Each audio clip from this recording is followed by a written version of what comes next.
Arkham Origins doesn't feel like a worthy title in the Arkham series. It feels pretty lazy and generic. The combat feels just as great as ever, but the world, the story, and the substance feels a bit dull. The game starts out great, giving you a line of assassins that are coming after you, so you assume you're going to become the hunter instead of the hunted, and track them all down.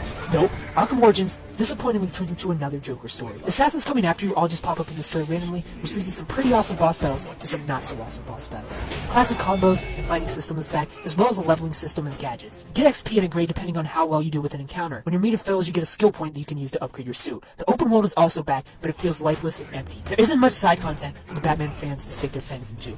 There isn't much to do outside of the story except fight crime. Arkham City was full of side character missions that could have been games themselves. Those aren't here to that level in Arkham Origins, leaving this game to be nothing more than a linear 8-hour story with interesting characters not used to their full potential. But since it's still an Arkham game, I enjoyed my time with it. After you're done with the story, there's more to do online. That is, if you can get the multiplayer to work. I found the game freezing while trying to find matches multiple times. Multiplayer sounds great on paper. You're randomly chosen before a match starts to play as a hero or a gang member. Gangs win by taking out other gangs and claiming territory. While this internal conflict is going on, there's also an external conflict you have to worry about. Batman and Robin. Heroes win by taking out gang members and filling their intimidation meter. This ultimately turns into a free-for-all shooter with no strategy involved, and almost nearly impossible for heroes to win. Online play is completely unbalanced. It's a team of 3 versus 3 versus 2, or essentially 6 versus 2, but developers thought it would be a great idea to give the gangs bat vision. It just doesn't make sense. It's impossible to play stealthily and lurk in the shadows when gang members can see through walls just like you. The multiplayer is junk, the single-player story is still mildly enjoyable. If you love the other Arkham games, you'll love this one, just not nearly as much. For what it is, open world, beat 'em up, action adventure,